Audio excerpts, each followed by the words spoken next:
Hi friends, ಎಲ್ಲರಿಗೂ ನಮಸ್ತೆ.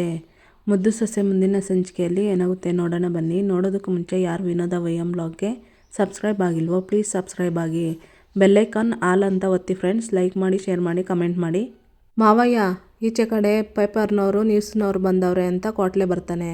ಅವ್ರ್ಯಾಕೆ ಬಂದಿದ್ದಾರೋ? ವೆಂಕಟೇಶ್ ನಿಮ್ಗೇನಾದರೂ ಮಾಹಿತಿ ಕೊಟ್ಟಿದ್ದಾರೋ ಅಂತ ಕೇಳ್ತಾರೆ ಶಿವರಾಮೇಗೌಡರು. ಇಲ್ಲ ಸರ್, ನಾವು ಕೂಡ ಯಾವ ಪ್ರೆಸ್ ಮೀಟು ಇಟ್ಕೊಂಡಿಲ್ಲ ಅಂತ PA ಹೇಳ್ತಾರೆ. ಹಂಗಾರೆ ಮಾವಯ್ಯ, ಇವರು ಪಕ್ಷಾಂತರ ಮಾಡ್ತಾರೆ, ಸರ್ಕಾರನ ಕೆಡಿಸ್ಬಿಡ್ತಾರೆ ಅಂತವ ಗುಲ್ಲೆಬ್ಬಿಸ್ಬಿಟ್ಟಿರ್ಬೇಕು. ಅದನ್ನೇ ನಿಂತವ ಬಾಯ್ ಬಿಡ್ಸ್ಕೊಂಡು ಬ್ರೇಕಿಂಗ್ ನ್ಯೂಸು, ಶಾಕಿಂಗ್ ನ್ಯೂಸು ಅಂತವ ನಿನ್ನ ರುಬ್ಬಾಕ್ಬಿಡ್ತಾರೆ. ಇದಕ್ಕೇನು ಹೇಳಿಯೇ ಅಂತ ಕೇಳ್ತಾನೆ ಕೋಟ್ಲೆ. ಇಂಥ ವಿಚಾರದಲ್ಲಿ ತಮಾಷೆ ಮಾಡಬೇಡ, ಬಾಯಿ ಮುಚ್ಕೊಂಡು ನಿಂತ್ಕೊ ಅಂತ ಹೇಳ್ತೀನಿ ಅಂತ ಶಿವರಾಮೇಗೌಡರು ಹೇಳ್ತಾರೆ. ಅದ್ ಸರಿ, ಇದಕ್ಕಿದ್ದಂಗೆ ಯಾಕೆ ಬಂದಿದ್ದಾರೋ ಅಂತ ಶಿವರಾಮೇಗೌಡರು ಕೇಳ್ತಾರೆ. ಅದೇ ಬಾವ, ಭದ್ರಾ ಕಾಡಿಗೆ ಹೋದವಾಗ ಗಾಂಜಾ ಗಿಡ ಸುದ್ದಿ ಅಂತ ಬಿತ್ತಲ್ಲ, ಅದ್ರ ಬಗ್ಗೆ ಪ್ರಶ್ನೆ ಕೇಳಕ್ಕಿರ್ಬೇಕು ಅಂತಾಳೆ ಈಶ್ವರಿ, ಅದಕ್ಕೆ ಅಲ್ಲೇ ಅವತ್ತೇ ಉತ್ತರ ಕೊಡಬೇಕಾಗಿತ್ತು, ಕೊಟ್ಟು ಆಯ್ತು. ನನ್ನ ಮಗ ಯಾಕೆ ಕಾಡಿಗೆ ಹೋಗಿದ್ದ ಅಂತ ಇಡೀ ರಾಜ್ಯಕ್ಕೆ ಗೊತ್ತಾಗದೆ ಈಶ್ವರಿ ಅಂತ ಶಿವರಾಮೇಗೌಡರು ಹೇಳ್ತಾರೆ. ಅಣ್ಣ, ನೀ ಕೋಪ ಮಾಡ್ಕೋಬೇಡ, ಮೊದಲು ಅವ್ರು ಯಾಕೆ ಬಂದಿದ್ದಾರೆ ಅಂತ ಸಮಾಧಾನವಾಗಿ ಕೇಳು. ಸುಮ್ಕೆ ಅಪಾರ್ಥಕ್ಕೆ ನಾವೇ ದಾರಿ ಮಾಡಿ ಕೊಡೋದು ಬೇಡ ಅಂತ ಗೋವಿಂದೇಗೌಡರು ಹೇಳ್ತಾರೆ. ಶಿವರಾಮ, ಅವ್ರು ಕೇಳಿದ್ದಕ್ಕೆ ತಾಳ್ಮೆಯಿಂದ ಉತ್ತರ ಕೊಡು, ಇಲ್ಲ ಅಂದ್ರೆ ಕೋಟ್ಲೆ ಹೇಳ್ದಂಗೆ ಒಂದಕ್ಕೊಂದು ಸೇರಿಸ್ಬಿಟ್ಟು ಇಕ್ಕಟ್ಟಿಗೆ ಸಿಕ್ಕಿಸ್ಬಿಡ್ತಾರೆ ಅಂತ ಅಜ್ಜಮ್ಮ ಹೇಳ್ತಾರೆ. ಅದು ಗೊತ್ತು ಬಿಡವ್ವ, ಅದೆಂಗೋ ನಾನು ನಿಭಾಯಿಸ್ತೀನಿ ಅಂತ ಹೇಳಿ ಶಿವರಾಮೇಗೌಡರು ಎದ್ದು ಈಚೆಗೆ ಹೋಗ್ತಾರೆ. ಅವ್ರು ಯಾಕೆ ಬಂದಿರ್ಬೋದು, ಮತ್ತೆ ನನ್ನ ಮಗನಿಗೆ ತಲೆನೋವು ತಂದಿಡ್ತಿದ್ಯಲ್ಲ ಅಂತ ಅಜ್ಜಮ್ಮ ಅಂತಿರ್ತಾಳೆ. ಸುಮ್ಕೆ ಯಾಕೆ ನೀನೇ ಏನೇನೋ ಯೋಚನೆ ಮಾಡಿ ಅದೇನೋ ಅಂತವ ನೋಡೋಣ ನಡಿ ಅಂತ ಗೋವಿಂದೇಗೌಡರು ಮನೆಯವರೆಲ್ಲ ಹೊರಡ್ತಾರೆ ಈಚೆಗೆ. ಇತ್ತ ಶಿವರಾಮೇಗೌಡರು, ಎಲ್ಲರಿಗೂ ನಮಸ್ಕಾರ. ಇದ್ದಕ್ಕಿದ್ದಂಗೆ ಯಾಕೆ ಬಂದಿದ್ದೀರೋ ಕಾರಣ ಗೊತ್ತಾಗ್ತಾ ಇಲ್ಲ. ಅಲ್ಲ, ನಾನೆಲ್ಲಾದ್ರೂ ಸಿಕ್ಕಿದ್ರೆ ಪಟ ಅಂತ ಪ್ರಶ್ನೆ ಕೇಳ್ತಾ ಇದ್ರಿ, ಇವತ್ತೆಲ್ಲರೂ ಮೌನವಾಗಿ ನಿಂತಿದ್ದೀರಿ, ಏನು ಕೇಳಬೇಕೋ ಕೇಳಿ ಅಂತಾರೆ ಶಿವರಾಮೇಗೌಡರು. ಸರ್, ನಾವು ಶುರು ಮಾಡೋದಕ್ಕೆ ಮುಂಚೆ ನಿಮಗೆ ಶುಭಾಶಯಗಳು ಅಂತ ಪ್ರೆಸ್ಸವರು ಹೇಳ್ತಾರೆ. ಅದ್ಯಾವ್ರ ದಯೆ ಮತ್ತೆ ನಾಡಿನ ಜನತೆಯ ಆಶೀರ್ವಾದ, ನನ್ನ ಮಗ ಕಾಡಿಂದ ವಾಪಸ್ ಬಂದವನೆ ಅಂತ ಆ ವಿಷಯದ ಬಗ್ಗೆ ಹೇಳ್ತಾ ಇದ್ದೀರಿ, ಧನ್ಯವಾದಗಳು ನಿಮ್ಗೆ ಅಂತಾರೆ ಶಿವರಾಮೇಗೌಡರು. ಸರ್, ನಿಮ್ಮ ಮಗ ಸೊಸೆ ವಾಪಸ್ ಬಂದಿದ್ದು ನಮ್ಗೆಲ್ಲ ಖುಷಿನೇ, ಆದ್ರೆ ನಾವಿವಾಗ ಶುಭಾಶಯ ಹೇಳಿದ್ದು ಬೇರೆ ವಿಷಯಕ್ಕೆ ಅಂತ ಪ್ರೆಸ್ಸವರು ಹೇಳ್ತಾರೆ. ನೀವು ಹೇಳ್ತಾ ಇರೋದು ಕೇಳಿದ್ರೆ ನಮ್ಮ ಮಾವ ಇನ್ನೇನಾದ್ರೂ DCM ಮಾಡ್ಬಿಡ್ತೀರಾ ಹೆಂಗೆ ಅಂತ ಕೋಟ್ಲೆ ಹೇಳ್ತಾನೆ. ಅಂದ್ರೆ ನೀವು DCM ಪದವಿ ನಿರೀಕ್ಷೆಯಲ್ಲಿದ್ದೀರಾ ಸರ್ ಅಂತ ಪ್ರೆಸ್ಸವ್ರು ಕೇಳ್ತಾರೆ. ಅಯ್ಯಯ್ಯೋ, ಅವನು ತಮಾಷೆಗೆ ಹೇಳ್ತವನೆ. ಈ ಪಕ್ಷ ಕೊಟ್ಟಿರೋ ಇದು ನನಗೆ ಸಂತೋಷವಾಗಿ ನಡ್ಸ್ಕೊಂಡು ಹೋಗ್ತಾ ಇದ್ದೀನಿ ಅಧಿಕಾರನ. ಯಾವ ವಿಷಯದ ಬಗ್ಗೆ ಮಾತಾಡಕ್ಕೆ ಬಂದಿದ್ದೀರೋ ಅಂತ ಕುತೂಹಲ ನನಗೂ ಐತೆ. ಅದೇನು ಕೇಳಬೇಕಂತ ಇದ್ದೀರೋ ಕೇಳಿ ಅಂತ ಶಿವರಾಮೇಗೌಡರು ಹೇಳ್ತಾರೆ. ಸರ್, ಮೊದಲನೇದಾಗಿ ನಿಮ್ಮ ಸೊಸೆ ಇಂಟರ್ವ್ಯೂ ಮಾಡೋಣ ಅಂತ ಬಂದಿದ್ದೀರಿ ಅಂತ ಪ್ರೆಸ್ಸವ್ರು ಹೇಳ್ತಾರೆ.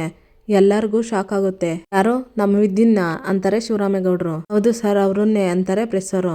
ಚಿತ್ರ, ಇವಳನ್ನ ಯಾಕೆ ಕರೀತಾವ್ರೆ ಅಂತ ಹೇಳ್ತಾಳೆ. ಸ್ವಲ್ಪ ಬಾಯಿ ಮುಚ್ಕೊಂಡು ನಿಂತ್ಕೊಳ್ಳೆ, ನಿನ್ಗೂ ಗೊತ್ತಾಗ್ತೈತೆ ಅಂತಾಳೆ ಈಶ್ವರಿ.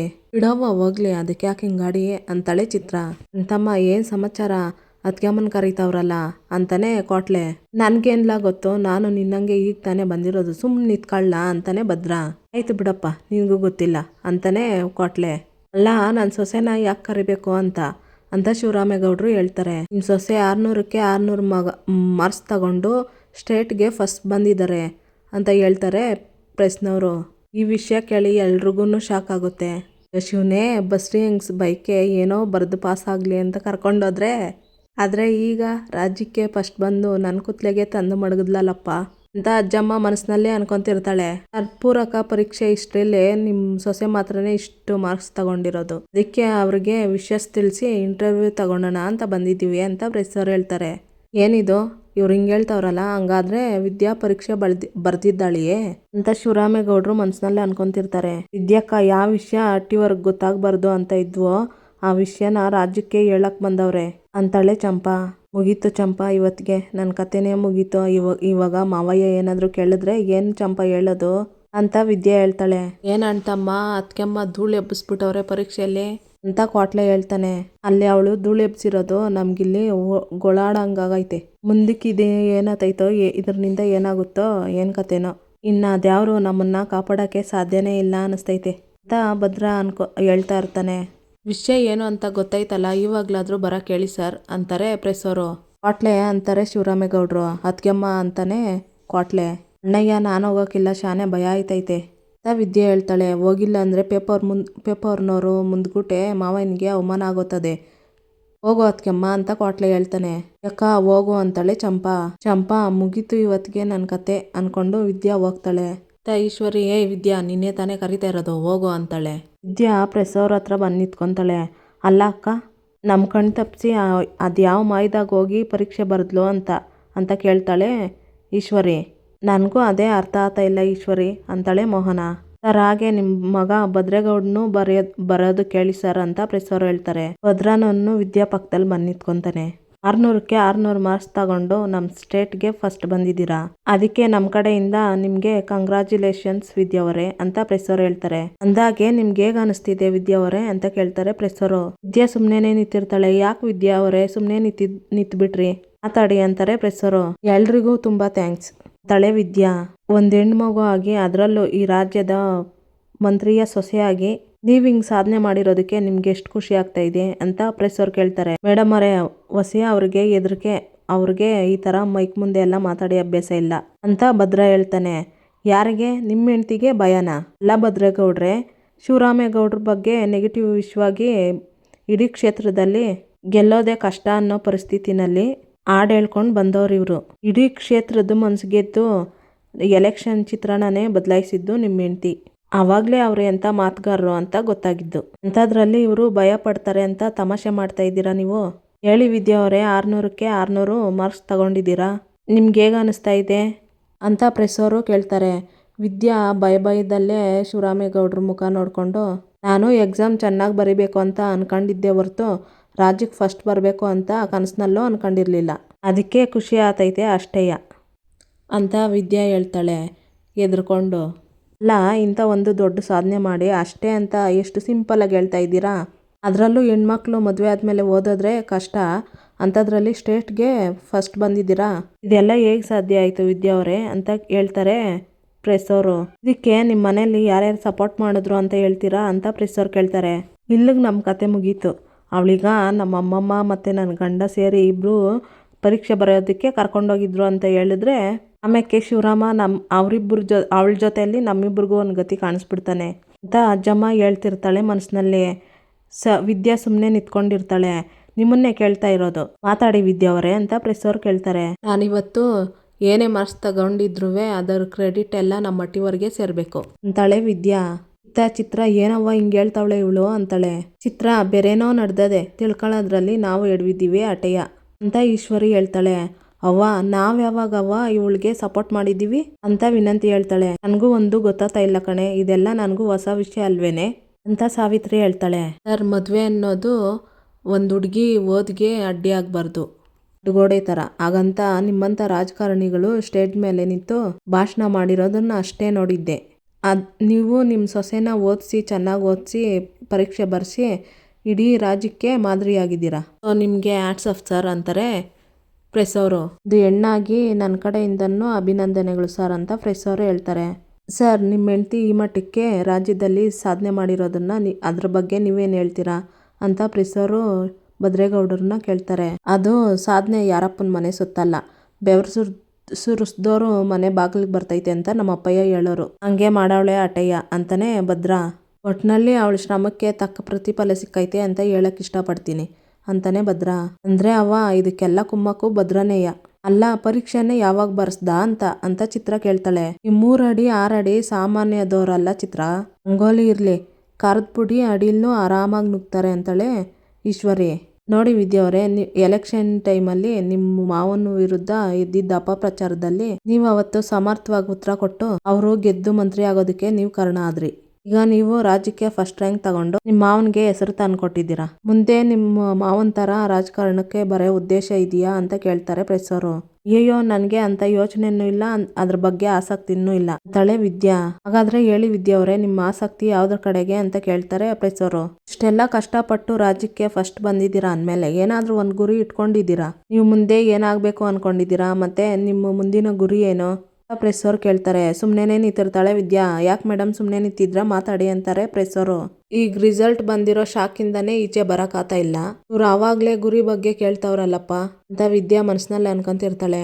ಸರ್, ಇವತ್ತು ನಿಮ್ಮ ಹೆಂಡತಿ ಇಂತ ಒಂದು ಸಾಧನೆ ಮಾಡಿ ಮದುವೆ ಆಗಿ ಓದ್ಬೇಕು ಅಂತ ಇರೋ ಹೆಣ್ಮಕ್ಳಿಗೆ ಪೂರ್ತಿ ಆಗಿದ್ದಾರೆ ಸರ್ ಅಂಥವರು ತಮ್ಮ ಕನಸುಗಳ ಬಗ್ಗೆ ಹೇಳ್ಕೊಂಡ್ರೆ ತುಂಬ ಜನಕ್ಕೆ ಇನ್ಸ್ಪಿರೇಷನ್ ಆಗುತ್ತೆ. ಹೇಳಿ ವಿದ್ಯಾವ್ರೆ ಅಂತ ಪ್ರೆಸ್ಸವರು ಕೇಳ್ತಿರ್ತಾರೆ. ವಾ, ಇಲ್ಲಿ ದಿಟ್ಟವಾಗ್ಲೂ ಏನು ನಡೀತೈತೆ ಅಂತ ನಿನ್ಗೇನಾದ್ರೂ ತಿಳಿತೈತೆ ಅಂತ ವಿನಂತಿ ಕೇಳ್ತಾಳೆ. ಲೈ, ಸತ್ಯವಾಗ್ಲೂ ಅರ್ಥ ಆಗ್ತಾ ಇಲ್ಲ. ಇವಳು ಯಾವಾಗ ಹೋಗಿ ಪರೀಕ್ಷೆ ಬರೆದ್ಲು ಅನ್ನೋದೇ ಗೊತ್ತಾಗ್ತಾ ಇಲ್ಲ ಅಂತ ಸಾವಿತ್ರಿ ಹೇಳ್ತಾಳೆ. ಅದು ನಾನು ಸಂದಾಗ ಓದಿ ದೊಡ್ಡ ಡಾಕ್ಟ್ರು ಆಗ್ಬೇಕು ಅನ್ನೋದೇ ನನ್ನ ಆಸೆ ಗುರಿ ಅಂತಾಳೆ ವಿದ್ಯಾ. ಈ ಮಾತನ್ನ ಕೇಳಿ ಎಲ್ಲರಿಗೂ ಶಾಕ್ ಆಗುತ್ತೆ ಮನೆಯವ್ರಿಗೆ. ತುಂಬಾ ಒಳ್ಳೆ ಗುರಿ ಇಟ್ಕೊಂಡಿದ್ದೀರಾ ವಿದ್ಯಾವ್ರೆ. ಇವಾಗ ನೀವು ತಗೊಂಡಿರೋ ಮಾರ್ಕ್ಸು ನೋಡಿದ್ರೆ ನೀವು ಡಾಕ್ಟರ್ ಆಗೋದ್ರಲ್ಲಿ ಯಾವುದೇ ಅನುಮಾನ ಇಲ್ಲ. ನಿಮ್ಮ ಗುರಿ ನಿಮ್ಮ ಕನಸಿಗೆ ಆಲ್ ದ ಬೆಸ್ಟ್ ಅಂತಾರೆ ಪ್ರೆಸ್ ಅವರು. ಸರ್, ನಿಮ್ ಸೊಸೆ ಒಳ್ಳೆ ಗುರಿ ಇಟ್ಕೊಂಡು ಸಾಧನೆ ಮಾಡಕ್ ಹೊರಟಿದ್ದಾರೆ. ಅದಕ್ಕೆ ನೀವು ಬೆಂಬಲವಾಗಿ ನಿಲ್ತೀರಾ? ನಿಮ್ ಸೊಸೆನ ಮೆಡಿಕಲ್ ಓದೋದಕ್ಕೆ ಕಳಿಸ್ತೀರಾ ಸರ್ ಅಂತ ಕೇಳ್ತಾರೆ ಪ್ರೆಸ್ ಅವರು. ಇತ್ತ ವಿನಂತಿ ಅವ್ವ ಯಾವುದೇ ಕಾರಣಕ್ಕೂ ಮಾವ ಒಪ್ಕೊಳಕಿಲ್ಲ ನೋಡು. ಪೇಪರ್ನವ್ರ ಮುಂದೆಯ ಬಾಯಕ್ ಬಂದಂಗೆ ಉಗಿತಾರೆ ಅಂತಾಳೆ ವಿನಂತಿ. ನಮ್ಮ ಅಣ್ಣ ಏನು ಅಂತವ ನಮಗೆ ಸಂದ ಗೊತ್ತು. ಇಂಥ ವಿಚಾರನ ಒಪ್ಕೊಳ್ಳೋದಕ್ಕೆ ಸಾಧ್ಯನೇ ಇಲ್ಲ ಅಂತಾಳೆ ಸಾವಿತ್ರಿ. ಇತ್ತ ಸುಮ್ಮನೆ ನಿಂತಿರ್ತಾರೆ ಶಿವರಾಮೇಗೌಡರು. ಯಾಕೆ ಸರ್ ಏನು ಮಾತಾಡ್ತಾ ಇಲ್ಲ? ನಿಮ್ಮ ಸೊಸೆನ PUC ಪೂರಕ ಪರೀಕ್ಷೆ ಬರೆಸಿ ಇಡೀ ರಾಜ್ಯಕ್ಕೆ ಒಂದು ಬುನಾದಿ ಹಾಕಿದ್ದೀರಾ. ಹೆಣ್ಮಕ್ಳು ವಿದ್ಯಾಭ್ಯಾಸಕ್ಕೆ ಆದ್ಯತೆ ಅನ್ನೋ ಮಾತಿಗೆ ನಿಮ್ಮ ಸೊಸೆನ ಮೆಡಿಕಲ್ ಮಾಡಿಸಿ ನಿಮ್ಮ ಸರ್ಕಾರ ನುಡಿದಂತೆ ನುಡಿಯೋ ಸರ್ಕಾರ ಅಂತ ಹೇಳಿ ಇಡೀ ನಾಡಿಗೆ ಮೆಸೇಜ್ ಕೊಡ್ತಿರೋ ಹೆಂಗೆ ಸರ್ ಅಂತ ಪ್ರೆಸ್ ಅವ್ರು ಕೇಳ್ತಾರೆ. ಅವಳ ಆಸೆ ಕನಸು ಡಾಕ್ಟರ್ ಆಗಬೇಕು ಅಂತ ಮುಂದ್ಗೂಟೆ ಹೇಳವಳೆ. ಅವಳ ಹಣೆಯಲ್ಲಿ ಏನು ಬರೆದಿದೆಯೋ ಯಾರು ತಪ್ಸಕ್ಕಾತದು? ಅವಳೇನು ಆಸೆ ಪಟ್ಟವಳೋ ಅದನ್ನು ಖಂಡಿತ ನಾನು ನೆರವೇರಿಸ್ತೀನಿ. ಅವಳಿಗೆ ಬೆಂಬಲವಾಗಿರ್ತೀನಿ ಅಂತ ಶಿವರಾಮೇಗೌಡರು ಹೇಳ್ತಾರೆ. ಎಲ್ಲರಿಗೂ ಶಾಕ್ ಆಗುತ್ತೆ ಮತ್ತೆ ಖುಷಿನೂ ಆಗುತ್ತೆ. ಇದೇನವ್ವ ಮಾವಯ್ಯ ಹಿಂಗ್ ಉಲ್ಟಾ ಹೊಡಿತಾವ್ರೆ ಅಂತ ವಿನಂತಿ ಕೇಳ್ತಾಳೆ. ನನಗೆ ಚಕ್ರ ಹೊಡಿತೈತೆ ಕಣೆ ತಲೆ. ಒಂದಕ್ಕಿಂತ ಒಂದು ಶಾಕ್ ಕೊಡ್ತಾನೆ ಅವ್ರೆ ಅಂತ ಸಾವಿತ್ರಿ ಹೇಳ್ತಾಳೆ. ಸರ್, ಮದುವೆ ಆಗಿರೋ ಹೆಣ್ಮಕ್ಳನ್ನ ಮೂಲೆಯಲ್ಲಿ ಬಿದ್ದಿರೋ ಅಂತ ಹೇಳೋ ಇಂಥ ಕಾಲದಲ್ಲಿ, ಮಾವಂದಿರಿರೋ ಇಂಥ ಕಾಲದಲ್ಲಿ ನೀವು ನಿಮ್ಮ ಸೊಸೆಗೆ ಬೆಂಬಲವಾಗಿ ನಿಂತು ಇಡೀ ರಾಜ್ಯಕ್ಕೆ ಮಾದರಿಯಾಗಿದ್ದೀರಿ. ನೀವು ಬೇರೆ ರಾಜಕಾರಣಿಗಳಕ್ಕಿನ್ನ ಭಿನ್ನ ಅಂತ ನೀವು ತೋರಿಸ್ಕೊಟ್ಟಿದ್ದೀರಾ. ಅದಕ್ಕೋಸ್ಕರ ನಮ್ಮೆಲ್ಲರ ಕಡೆಯಿಂದ ನಿಮಗೆ ಅಭಿನಂದನೆಗಳು ಸರ್ ಅಂತ ಪ್ರೆಸ್ ಅವ್ರು ಹೇಳ್ತಾರೆ. ಇದರಲ್ಲಿ ನಂದೇನಿದ್ದತ್ತೋ, ಅವಳು ಕಷ್ಟಪಟ್ಟು ಓದ್ತಿದ್ದಾಳೆ, ನಾವು ಬೆಂಬಲ ಕೊಡ್ತಾ ಇದ್ದೀವಿ ಅಷ್ಟೇ ಅಂತ ಶಿವರಾಮೇಗೌಡರು ಹೇಳ್ತಾರೆ. ಇದು ನಿಮ್ಮ ದೊಡ್ಡ ಗುಣನ ತೋರಿಸುತ್ತೆ ಸರ್ ಅಂತ ಪ್ರೆಸ್ ಅವ್ರು ಹೇಳ್ತಾರೆ. ನೋಡಿ, ಈ ವಿಷಯ ನಿಮ್ಮ ಮುಖಾಂತರನೇ ಗೊತ್ತಾಗಿದ್ದು. ಹಾಗಾಗಿ ಈ ಸಂಭ್ರಮನ ಹಬ್ಬದ ರೀತಿಯಲ್ಲಿ ಆಚರಣೆ ಮಾಡಬೇಕು. ಅವ್ಯಾರು ಅನ್ಯತಾ ಭಾವಿಸ್ದೆ ದಯವಿಟ್ಟು ಅಂತ ಕೈ ಮುಗಿತಾರೆ ಶಿವರಾಮೇಗೌಡರು. ಸರಿ ಸರ್, ನಾವಿನ್ನೂ ನಿಮಗೆ ತೊಂದರೆ ಕೊಡಲ್ಲ. ಒನ್ಸ್ ಅಗೇನ್ ಕಂಗ್ರ್ಯಾಚುಲೇಷನ್ ವಿದ್ಯಾವರೇ ಅಂತ ಹೇಳ್ತಾರೆ ಪ್ರೆಸ್ ಅವರು. ಅಲ್ಲಿಗೆ ಮಾರ್ಕ್ಸ್ ಕಾರ್ಡ್ ಎತ್ಕೊಂಡು ಒಬ್ಬರು ಸರ್ ಬರ್ತಾರೆ. ಸರ್ ನಮಸ್ತೆ ಅಂತಾರೆ ಅವರು. ಗೊತ್ತಾಯ್ತು ಹೇಳಿ, ಏನೋ ಇಷ್ಟು ದೂರ ಬಂದಿದ್ದೀರಲ್ಲ ಅಂತ ಶಿವರಾಮೇಗೌಡರು ಕೇಳ್ತಾರೆ. ಸರ್, ನಿಮಗೆ ಆಲ್ರೆಡಿ ಈ ವಿಷಯ ಗೊತ್ತಾಗಿರೋದ್ರಿಂದ ನಾನೇನು ಹೇಳೋ ಅವಶ್ಯಕತೆ ಇಲ್ಲ.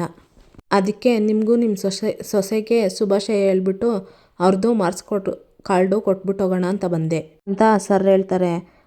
ಧನ್ಯವಾದಗಳು ಅಂತ ಹೇಳ್ತಾರೆ ಶಿವರಾಮೇಗೌಡರು. ಆ್ಯಕ್ಚುಲಿ ಯಾರೋ ಮಾರ್ಕ್ಸ್ ಕಾರ್ಡ್ನ ಈ ರೀತಿ ಕೊಡೋದಿಲ್ಲ. ಜೊತೆಗೆ ನೀವು ಈ ಕ್ಷೇತ್ರದ ಮಂತ್ರಿಗಳು, ಅದು ನಮ್ಮ ಹೆಮ್ಮೆ ಕೂಡ. ಅದಕ್ಕೆ ಖುದ್ದಾಗಿ ನಾನೇ ತಗೊಬಂದೆ. ನೋಡಿಮ್ಮ, ನೀವು ನಿಮ್ಮ ಮಾವ ಮತ್ತು ನಿಮ್ಮ ಮನೆಯವರಿಗೆ ಅಲ್ಲ, ಇಡೀ ಒಂದು ನಮ್ಮ ಜಿಲ್ಲೆಗೆ ಒಳ್ಳೆಯ ಹೆಸರು ತಗೊಬಂದಿದ್ದೀರಾ. ನಿಮಗೂ ಶುಭಾಶಯಗಳು, ಒಳ್ಳೆಯದಾಗಲಿ ಅಂತ ಹೇಳಿ ಶಿವರಾಮೇಗೌಡರು ಕೈಯಲ್ಲಿ ಮಾರ್ಕ್ಸ್ ಕಾರ್ಡ್ನ ಕೊಟ್ಟು, ನೀವೇ ನಿಮ್ಮ ಸೊಸೆಗೆ ಕೈಯಲ್ಲಿ ಕೊಡಿ ಅಂತ ಹೇಳಿ ಕೊಡ್ತಾರೆ. ಶಿವರಾಮೇಗೌಡರು ವಿದ್ಯಾ ಕೈಯಲ್ಲಿ ಮಾರ್ಕ್ಸ್ ಕಾರ್ಡ್ ಕೊಡ್ತಾರೆ.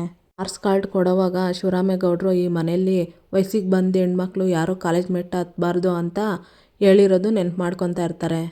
ಸರ್, ನಾನು ಇನ್ನು ಬರ್ತೀನಿ ಅಂತ ಪ್ರೆಸ್ಸರು ಮತ್ತು ಆಫೀಸರು ಹೊರಟೋಗ್ತಾರೆ. ಸಾವಿತ್ರಿ, ಏನಣ್ಣ ಇದು, ನಿನ್ನ ಬೆನ್ನಿಂದೆ ಈಟೆಲ್ಲ ಮಾಡವಳೆ ಅಂತಾಳೆ. ಶಿವರಾಮೇಗೌಡರು ಏನು ಮಾತಾಡದೆ ಒಳಗಡೆ ಹೊರಟೋಗ್ತಾರೆ. ಮನೆ ಒಳಗಡೆ ಎಲ್ರೂ ಮನೆ ಒಳಗಡೆ ಹೊರಟೋಗ್ತಾರೆ. ಇತ್ತ ರೂಮಲ್ಲಿ ನಿಂತ್ಕೊಂಡು ಮಾರ್ಕ್ಸ್ ಕಾರ್ಡ್ ನೋಡಿಕೊಂಡು ಖುಷಿ ಪಡ್ತಾ ಇರ್ತಾಳೆ ವಿದ್ಯಾ. ಇದೆಲ್ಲ ನಿನಗೆ ಬೇಕಾಗಿತ್ತೆ ಅಂತ ಭದ್ರ ಬರ್ತಾನೆ. ಹಿಂಗಾತದೆ ಅಂತ ಗೊತ್ತಿದ್ದೇನೆಯ ಪರೀಕ್ಷೆ ಬರೆಯೋದಕ್ಕೆ ಮುಂಚೆ 100 ಯೋಚನೆ ಮಾಡು ಅಂತ ಹೇಳಿದ್ದು. ನೋಡು, ನಾವು ತಗೊಳ್ಳೋ ಒಂದು ತಪ್ಪು ನಿರ್ಧಾರ ಏನೇನು ಅನಾಹುತಕ್ಕೆ ದಾರಿ ಮಾಡಿಕೊಡ್ತದೆ ಅಂತ. ಮನುಷ್ಯನಿಗೆ ಅಟಾಚಲ ಅನ್ನೋದಕ್ಕೆ ಇಂಥ ತಾಳ್ಮೆ ಅನ್ನೋದು ಮುಖ್ಯ. ಏನಾದರೂ ಮಾಡೋದಕ್ಕೆ ಮುಂಚೆ ತಾಳ್ಮೆಯಿಂದ ಒಳ್ಳೇದು ಕೆಟ್ಟದ್ದು ಯೋಚನೆ ಮಾಡಿದ್ರೆ ಎಷ್ಟೇ ಸಾಧನೆ ಮಾಡಿದ್ರೂ ವ್ಯರ್ಥ ಆಗ್ತದೆ. ಏನಾದರೂ ಅಮ್ಮಮ್ಮ ನಾನು ನಿನ್ನ ಪರೀಕ್ಷೆ ಬರೆಯೋದಕ್ಕೆ ಕರ್ಕೊಂಡೋದ್ರೆ ಅಂತ ಗೊತ್ತಾದರೆ ಮುಂದೆ ಏನಾಗುತ್ತೋ ಅಂದಾಜಾಯ್ತಾ ನಿನಗೆ? ಇನ್ನು ಓದ್ ವಿಷಯನಾಗೆ ಅಪ್ಪನಿಂದ ದೂರಾಗಿ ನಾನು ಎಷ್ಟು ನೋವು ಅನುಭವಿಸ್ತಾ ಇದ್ದೀನಿ ನನಗೆ ಮಾತ್ರ ಗೊತ್ತು. ಈಗ ಏನಾದರೂ ಪುನಃ ಹಂಗೆ ಗೊತ್ತಾಯಿತು ಅಂತಂದರೆ ದಿಟ್ಟವಾಗ್ಲೂ ಅಪ್ಪಯ್ಯ ಯಾವತ್ತೂ ಕ್ಷಮಿಸೋಕ್ಕಿಲ್ಲ. ಈ ವಯಸ್ಸಲ್ಲಿ ಪಾಪ ಅಮ್ಮಮ್ಮನಿಗೆ ಈ ನೋವು ಕೊಡಬೇಕಾಗಿತ್ತೇ. ಇವತ್ತು ಅಟ್ಟಿಲ್ಲ ಏನಾದ್ರೂ ಅದಕ್ಕೆ ಕಾರಣ ನೀನೇ ಆಗಿರ್ತೀಯ ಅಂತ ಭದ್ರ ಹೇಳಿ ಅಲ್ಲಿಂದ ಹೊರಟೋಗ್ತಾನೆ. ಇಲ್ಲಿಗೆ ಈ ಸಂಚಿಕೆ ಮುಕ್ತಾಯ ಆಗುತ್ತೆ. ಯಾರು ಇನ್ನೂ ವಿನೋದ ವೈಎಂ ವ್ಲಾಗ್ಗೆ ಸಬ್ಸ್ಕ್ರೈಬ್ ಆಗಿಲ್ವೋ ಪ್ಲೀಸ್ ಸಬ್ಸ್ಕ್ರೈಬ್ ಆಗಿ, ಲೈಕ್ ಮಾಡಿ, ಶೇರ್ ಮಾಡಿ, ಕಮೆಂಟ್ ಮಾಡಿ, ಬೆಲ್ ಐಕಾನ್ ಆಲ್ ಅಂತ ಒತ್ತಿ ಫ್ರೆಂಡ್ಸ್. ಈ ವಿಡಿಯೋ ನೋಡಿದ್ದಕ್ಕಾಗಿ ಎಲ್ಲರಿಗೂ ಧನ್ಯವಾದಗಳು.